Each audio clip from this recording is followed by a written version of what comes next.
So what we're going to do now is we're going to really dive in and we're going to really address this opening paradox, and that is the timing paradox specifically.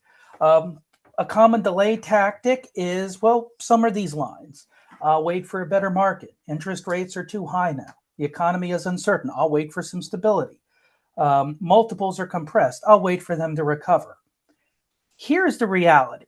With it taking 3 to 5 years of preparation and a successful sale, if you started in 2019, you exited likely between 2022 and 24. If you started in 2020 during the pandemic, then you most likely exited somewhere between 2023 and this year. And if you're starting this year, then most likely you'll be exiting in 2028 or 2030. And quite frankly, who knows what the economy will be at that time? That is a reality that we really do need to really wrap our heads around. Is the fact that, what we're preparing to exit in economically, it's going to look fundamentally different when we actually do make the sale. So here is the fundamental truth. The economic conditions in 3 to 5 years are unpredictable. I remember back in 2020, people jokingly saying that everybody who asked a question, where will you be in 5 years from now, back in 2015, they got it completely wrong. And, that's really a good illustration about just how unpredictable things are. But what you can control is your business operations. And what creates premium valuations is operational excellence, not economic timing. Very, very important thing to keep in mind. Buyers are going to reward you in any market. If you have documented systems, owner independence, as well as scalable operations, that is something that is going to command a premium. It doesn't matter how bad the recession is or, how good things are economically. Those principles are going to really command the best asking price. So here is the core argument of this webinar. Stop trying to predict the market. You simply can't predict it. Nobody can predict it. Start building operational excellence that's going to transcend market cycles, and then realize that operational readiness is going to take 3 to 5 years, including the sale. So economic change conditions are going to change regardless. So that's something that we just need to really focus in on. So with that having been said, let's take a look a little bit at the fractional COO value acceleration timeline. Now, what you see here on this slide are 7 core operational pillars. Each of these are areas that I, as a fractional COO, will focus on in terms of making sure that we get your business optimized and ready for sale. First one, data and analytics, building the metrics that provide value. Budget development and controls. Financial discipline is something that buyers are going to reward. Strategic planning, creating the roadmap to a maximum valuation. Process, policy, and procedure development. This is where we're documenting the how so it's able to survive the who. Operations optimization, we're removing inefficiencies that are reducing multiples.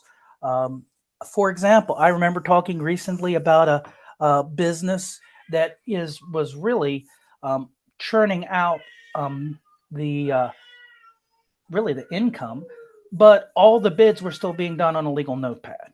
And I've worked with businesses that, there's a lot of work being done on paper, whether it be receipts or internal documents. And, moving to digital is going to help not only with archival purposes, but also making sure that things are transmitted as quickly as possible.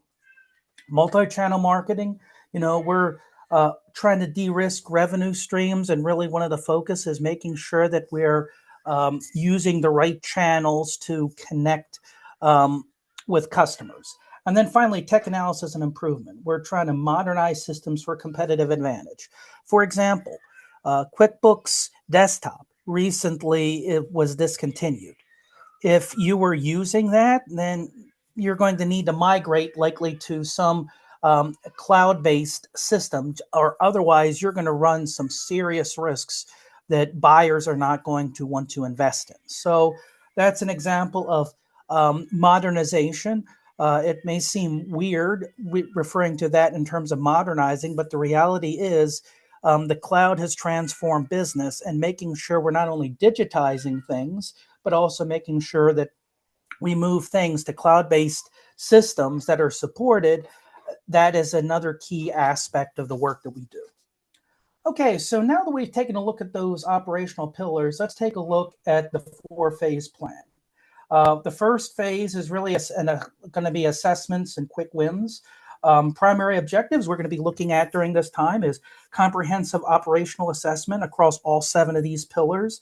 And really, we're going to be trying to identify the 4 exit killing challenges and make sure that we successfully remove them. So that way we're not going to run into a situation where you're not going to be able to sell.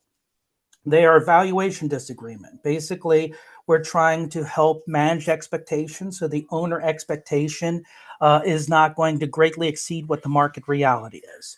We're going to also address the emotional attachment. Obviously, making sure we preserve the culture as much as possible so that way the owner feels like their legacy is respected is going to be a key aspect of what we do. Operational baggage, where we have a lot of undocumented chaos that is kind of reigning supreme. We want to make sure that everything is thoroughly documented and there are no gaps, so that way there are no questions as far as what needs to be done. And then finally, we want to basically reduce owner dependency substantially, because if your business can't run with you, would run without you, then you do not have transferable value. So really a key test at this point we could ask is, can your business maintain performance for 90 days without you? If it can't do that, or if it can't even make it a week, then we got some serious problems that need to be addressed. Now, there'll be a deep dive operational audit documenting the current state. And, I have 3 dozen assessments that we can use to really get into the nitty gritty and and really just try to do fact finding and figure out where things stand. And we'll also try to get some quick wins. I mean, obviously there's a lot of detailed work, but the reality is there are also going to be some things that we can make quick adjustments to that will help us to really improve operations very quickly. And then really the final thing is final key activity is going to be initial documentation of key processes, which, we'll build on that moving forward. So some deliverables during this time is, comprehensive operational assessment report, gap analysis with prioritized remediation roadmaps, quick win implementations, baseline metrics are going to be established, and then an initial process documentation.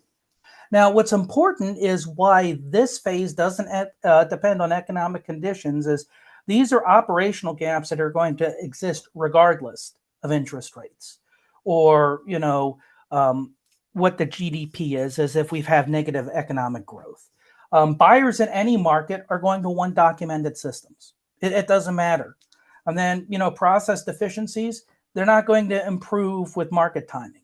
Now, things might mask them, but the reality is, in a good economy, defective processes are still going to have serious problems.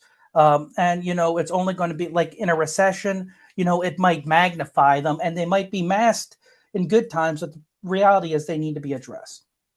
And then again, founder dependency is equally problematic at any time. It doesn't matter. So now that we've kind of looked at that, let's take a look at phase 2, which is the infrastructure development. During this time, our primary objectives are going to be to build foundational systems that enable scalability, establish financial controls and reporting that satisfy due diligence, create strategic planning frameworks, develop comprehensive process documentation, and implement technology improvements. Some key activities during this time, with data and analytics is We're going to implement KPI tracking systems. Obviously, if this has been implemented into some level, we're not going to throw the baby out with the bathwater. But if it needs to be done, we will implement them. Now, executive dashboards will be built. Regular reporting will be developed, and then we'll be creating data-driven decision making. And that's very important, just because of the fact that at the end of the day, the more data we have, the more accurate we can be when it comes to making decisions, because we're not going on our gut or on anecdotes. We're going on hard and fast information that is established. Budget development and controls, processes will be formalized when it comes to the budgeting and variance tracking. Approval workflows and spending controls will be put in place. This is very important, just because if you're a business owner, this is something that you may not have really needed to consider. If you're really effective with managing your resources, you probably haven't needed to put this in place. But the reality is, if you're going to be exiting, in order to create transferable value, we need to put these guardrails in place to make sure that whoever is coming in knows what should or should not be done. And then, we'll be obviously establishing monthly financial reviews and cleaning up financial statements for buyer scrutiny. This cleanup could look differently with companies. Some, it might be just a quick cleanup just to make sure everything is standardized, maybe formalize the accounting process, or it may be a rather large scale effort to really get as much cleaned up as possible, just because, things have not been consistent. Regardless of what it is, the goals are going to be to make sure that everything looks as good as possible. And then strategic planning, we're going to be working towards developing strategic plans with clear milestones, and really work towards creating annual planning processes. This will be really solidified with the review process that'll be put right before we go to the market, where it's going to be like, okay, how do we just make sure that we're currently we have everything documented that we're currently doing, but also can we just make it better? Because it really needs to be a continuous improvement framework here. And then, obviously there'll be, quarterly strategic reviews and, scenario planning. Because, the reality is, we have an ideal scenario, but there's going to be, a worst case scenario. And then, there's kind of be like a most likely scenario somewhere in between. And, developing strategic planning for that is going to be crucial.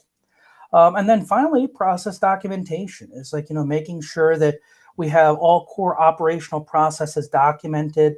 Standard operating procedures obviously are down, and then training materials and onboarding systems, so that way we can effectively train people, and then really build the knowledge management infrastructure. Now, the deliverables during this, we're going to be working towards a comprehensive operational manual. This will actually be summarized in the long-term operational sustainability report.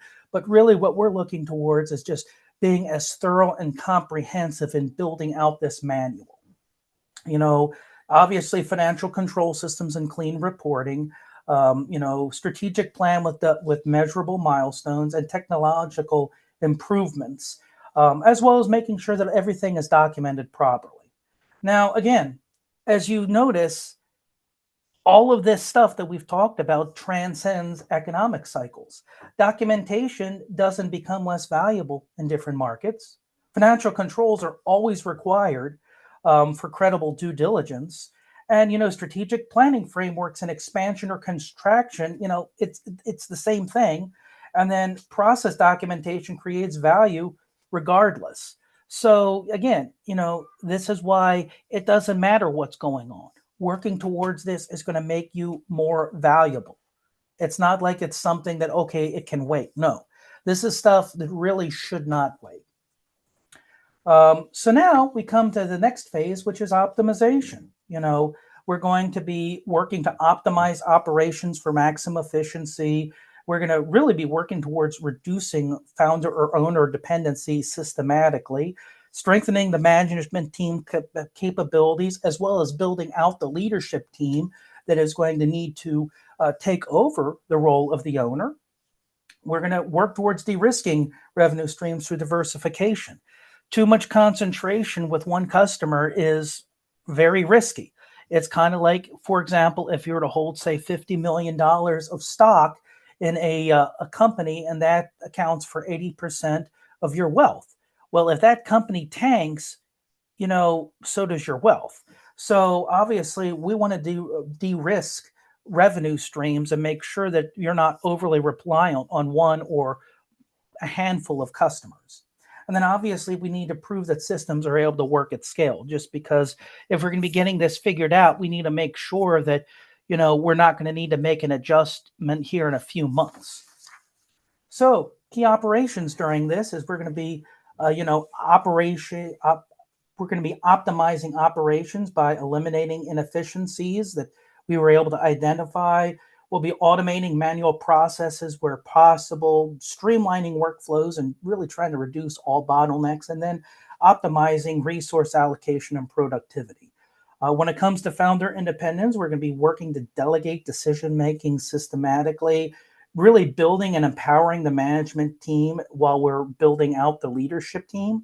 We're going to be testing building business performance during the owner absence, as well as really working towards being able to successfully pass this 90-day test convincingly. Now, on multiple channel marketing, we're going to be working to diversify customer acquisition and channels, reducing concentration risk, building repeatable marketing systems, documenting marketing ROI and processes. And most importantly, we're also going to be giving some thought to, what's the message that we need to tell to the clients, the customer base, especially when it comes time for us to exit, because this is something that we need to approach delicately and with transparency, but also emphasize that just because we have this transition coming, that they can expect to retain the same quality of service that they have received. And again, you can see market conditions are irrelevant here because, efficiency creates value in any economy. Independence is always a premium value driver. Diversified revenue is always less risky than when it is concentrated. And technology modernization, it doesn't wait for economic recovery. In fact, if you get everything fixed and you're in the middle of a recovery, it'll make it even more valuable just because you'll be optimized and well positioned to grow quickly. With phase 4, we have exit positioning and documentation. And this is really kind of where we're going to be pivoting towards the sale process. Now, the primary objectives here is to make sure we're able to position the business for maximum valuation. And we're going to be doing this by completing comprehensive documentation for due diligence. I actually have a due diligence tracker, which I plan to use during this entire process with the goal of just assessing where we are with collecting the documents. So that way, when it comes time to selling, I can turn over to whoever is serving as the M&A advisor everything that they need in order to proceed forward with due diligence. Then, we're going to work towards preparing financial narratives that are going to justify getting premium multiples, establish any metrics that demonstrate growth trajectory, as well as coordinate with wealth management for tax planning. And this is key just because of the fact that when it comes to selling, you are going to need to make sure that your wealth manager is taking into account what the likely deal structure is going to be, especially with earnouts, and because we want to make sure you pay what you owe when it comes to capital gains and other taxes, but we don't want you to be overly generous, as my friend Jeff Zizek likes to say. Now, some key activities during this is we're going to be working on exit-ready documentation, really completing the due diligence-ready documentation package, and obviously preparing the detailed financial projections and justifications. We'll also be really, the long-term operational sustainability report will also be given, which will basically be saying, here is our comprehensive workbook when it comes to processes, policies, and procedures. Essentially, all of our institutional memory is going to summarize all the work that we've done and really at this point, we'll also be, putting down the annual review process for, all institutional memory. Really just make sure that throughout the year, we're constantly looking at things and making sure that, we're keeping practice matching what's written down on paper. Okay, so at this point, the team is going to really start to coordinate.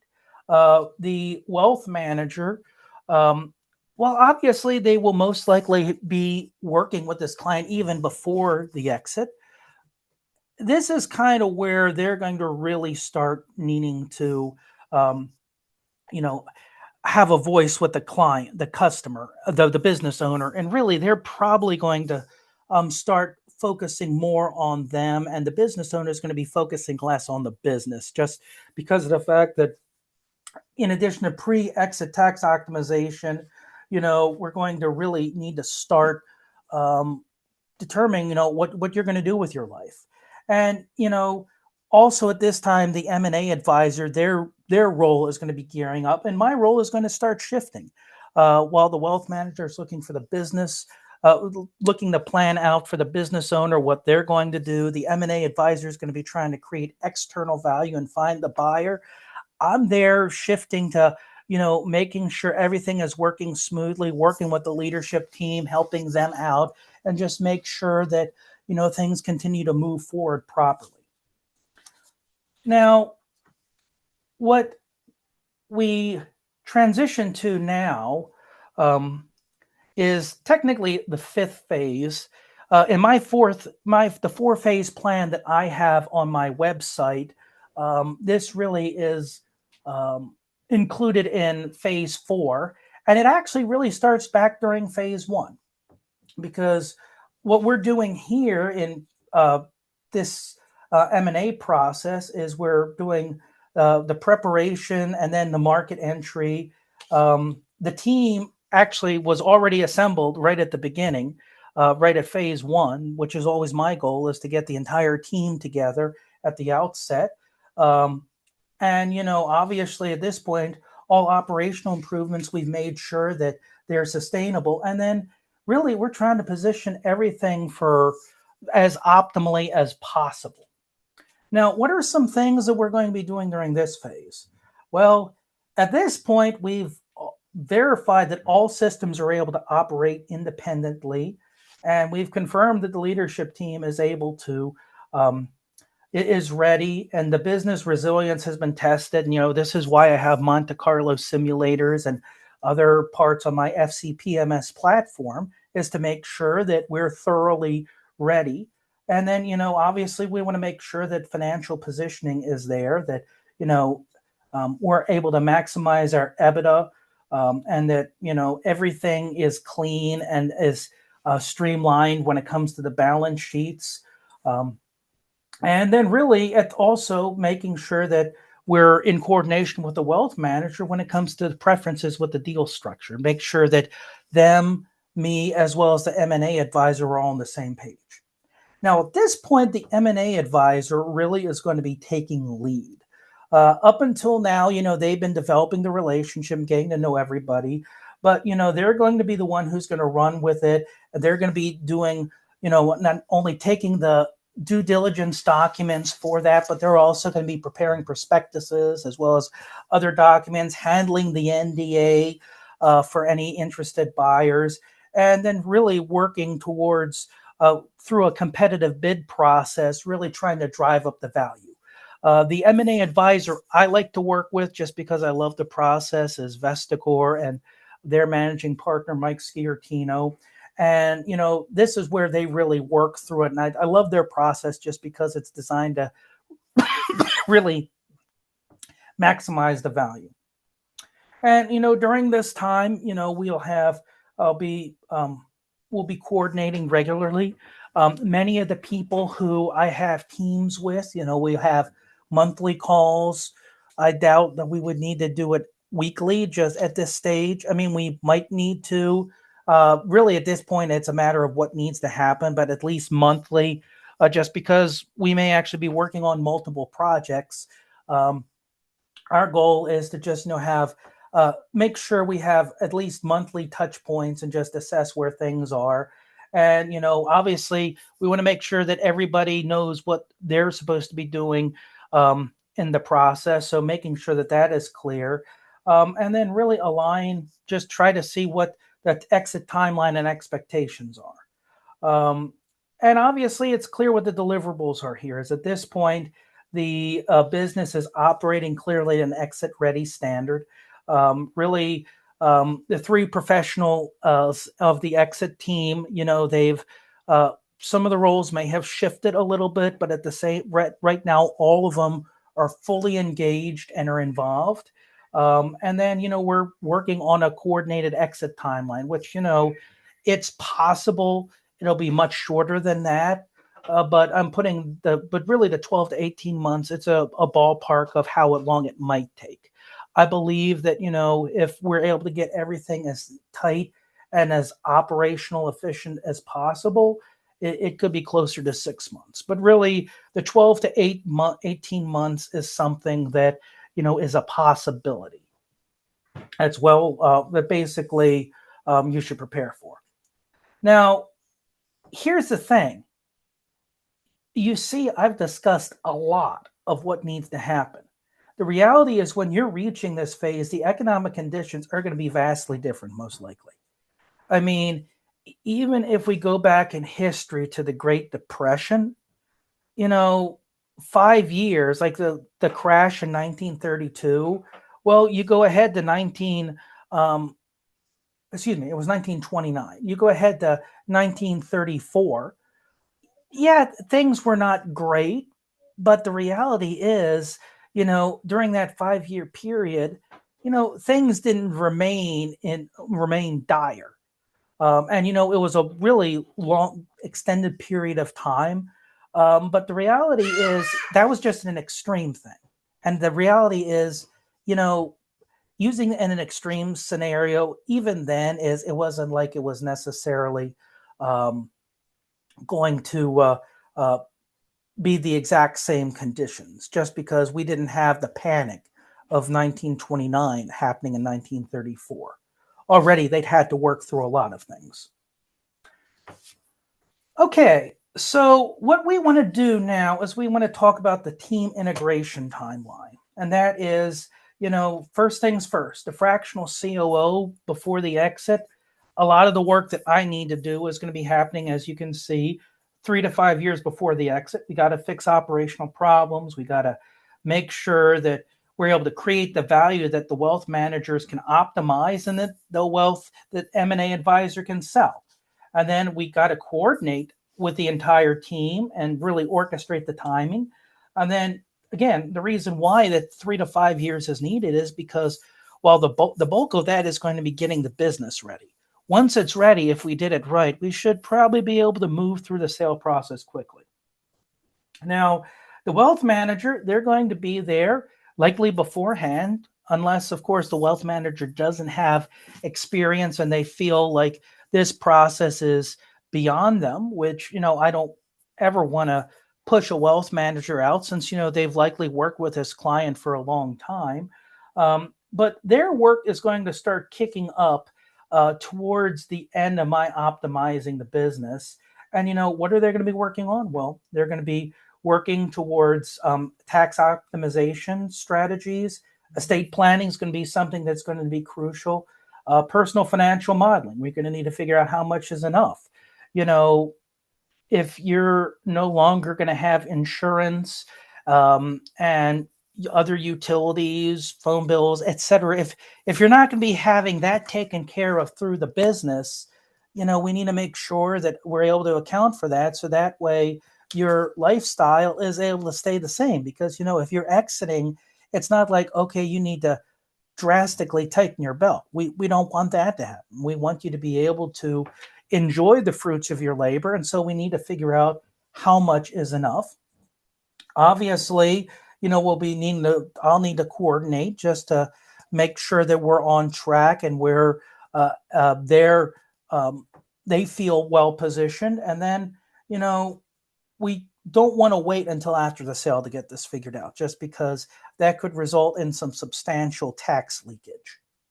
Now, the M&A advisor, even though they've been hopefully developing a relationship during the process, they're going to really engage, after all the problems are going to be fixed. They can't fix them. They can maximize the value.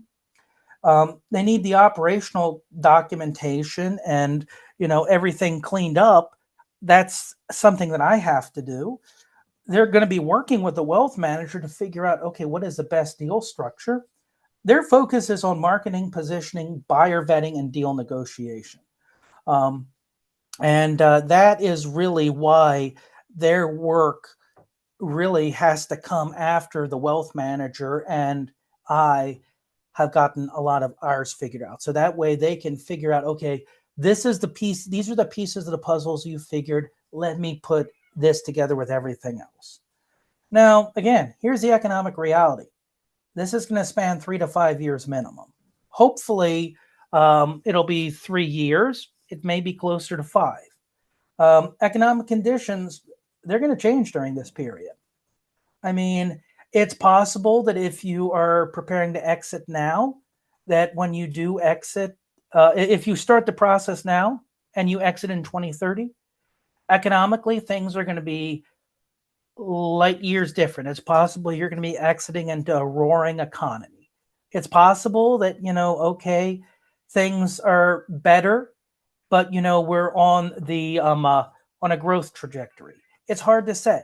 That's the reason why we just say we need to get started now, because you don't know what you're going to be in. And hey, if you feel like you want to wait a little before pulling the trigger, there's nothing wrong with delaying the sale process if we're working towards value acceleration and getting it ready so that way it's optimized and ready for sale. And that's the key. You got to get the business ready.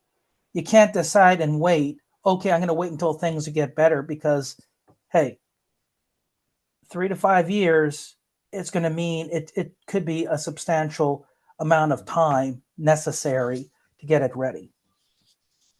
So let's deal right now with some common what if questions.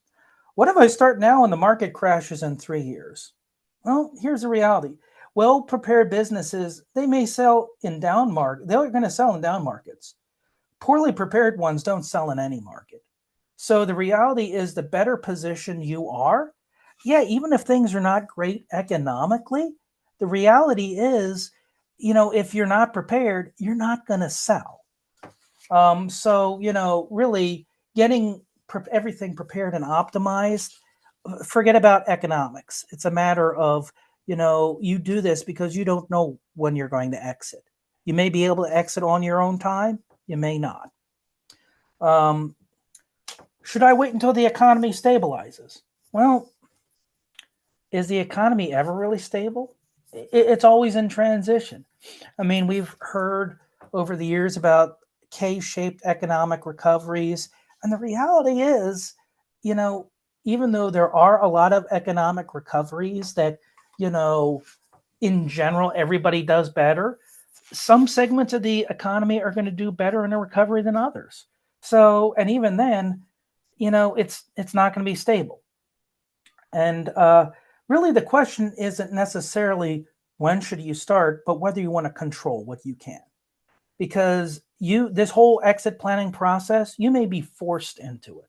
And if you're forced into it, you may have little to no time to prepare. And in that case, you're in big trouble. So that's really the big reason why you should not listen to that question. Okay, what if interest rates change significantly? I mean, you can't predict what's going to happen with interest rates. I mean, it's possible that they'll be pretty close to where they are today, or it's possible, like during the 2010s, where, interest rates are at historic lows. We don't know where they're going to be. You can't predict it. And, it again, what those rates are, and while, they're going to impact things, the reality is this. Operational excellence creates value at any rate environment. And buyers are going to adjust their models, but the reality is they're still going to rewarding operational excellence. And if you start your preparation, starting your preparation is not going to lock you into anything. The better prepared you are, the better you will do. You can always improve. I remember once hearing that Johannes Brahms once said that there wasn't a single measure of his music that he could not improve upon. That is some very, very valuable insight.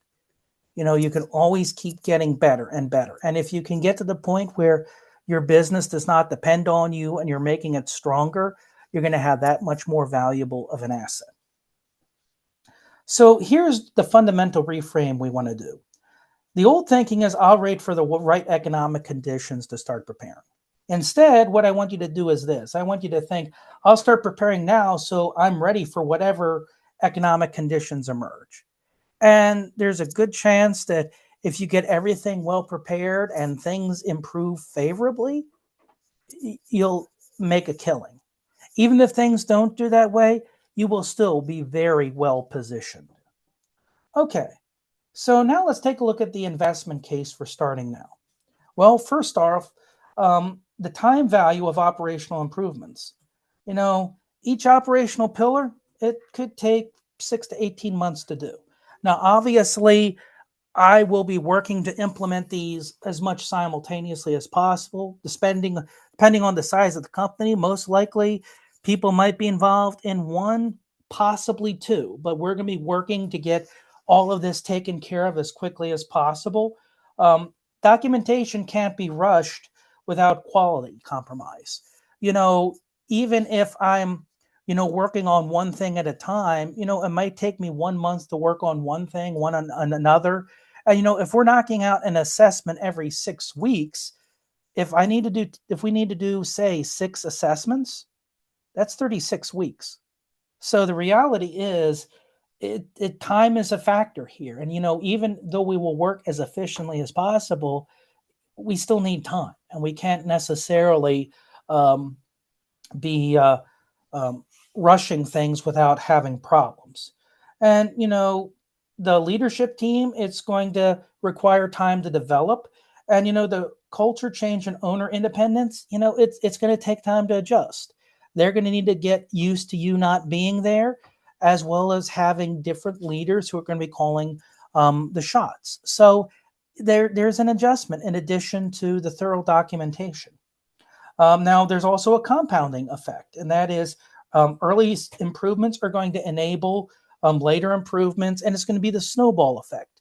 The more we do initially, while it might be a little harder, we're going to be able to build on it, build on it, build on until boom, we have this massive snowball going downhill. So thankfully, systems that are built, in phase 2 are going to actually be enabling the optimization in phase 3. And the documentation that we're going to be working in on phase 3 is going to be enabling positioning in phase 4. So in other words, this is going to be building on it. So, and the better we get, the more we improve, the easier it'll be. And best of all, the better the business is going to run substantially, just because of the fact that we have everything clear and as efficient and as optimized as possible. Now, the cost of delay, every year delayed, well, that's one less year that you have to get things optimized. If you rush things through it's going to be obvious. My dad liked to joke with the phrase, it looks like it was a quickie slop job. He homeschooled me with, he taught me math as well as science. My mom taught me the other subjects. And whenever I did something that, was not well done and was a rush job, he always liked to use the phrase quickie slop job. Well, the reality is buyers know, and we don't want to put ourselves in a position that, they're going to look at and say that was a quickie slop job. So here's the market cycle truth. We've never had 2 consecutive years where the economy stayed the same. There are ups and downs. Yeah, it might be going down for a couple years, but at one point, one year might be lower than the other, even though it's going in a downward trajectory, or there might be a mild recovery. But, we've never had 2 consecutive years where everything was the same. So forget about economic conditions. Predicting 3 to 5 year economic conditions, you might be 20 to 25% accurate. Do you really want to have a chance of being 75 to 80% wrong with this? However, predicting that predicting that operationally excellent businesses command premiums, that's 100% accurate. And if you want, focus on the 100% secure certainty, not that huge gamble. Okay, so let's kind of start wrapping things up with the control paradox. What you cannot control. You can't control interest rates 3 to 5 years from now, or macro or microeconomic conditions. Market multiples, we don't know what we know what they are now. We don't know what they're going to look like 3 to 5 years from now. Buyer liquidity, we don't know what that's going to look like. Especially when you consider the fact that we have this silver tsunami with baby boomers getting ready to retire. We don't know how liquid they're going to be and how much they're going to be willing, especially if, there's a glut of businesses trying to sell. What you can control, and this is very important, is you can control operational excellence, business documentation, your management team and development, your founder independence, financial controls, and strategic positioning. That is a lot. And if you control all of those and do those very well, you are really well positioned for some really good success. So here is the decision. We have two choices. We can wait for perfect economic conditions that likely are never going to come, and then rush preparation and accept a reduced valuation. Or, and this is important, we start building operational excellence now. We're ready for any economic conditions, and we command premium valuation regardless of the macroeconomic environment. So here's the timeline reality. Either way, it's going to be 3 to 5 years from when you decide you're going to want to exit your business to when you can successfully sell it. Economic conditions in 3 to 5 years are unknowable. Operational improvements are fully controllable, and premium multiples are going to go to prepare businesses in all markets. So that really brings us to this final question. Do you want to spend the next 3 to 5 years hoping the economy cooperates, or building a business that commands premium valuations regardless of economic conditions? I would love to talk with you. If you have listened to this entire webinar, especially, I know how long it has run. What my goal is if you have heard this and really would like to talk and feel like this is something that you could use, my contact information, obviously it's on the YouTube channel. I would, obviously connect with me on LinkedIn or go to my website, evanduke.com, and you can connect that way. But I'd love to sit down and talk, and we can, see where things stand and try to figure out what we need to do to make sure that your business is exit ready. So thank you again for your time, and I hope you all have a wonderful rest of the day.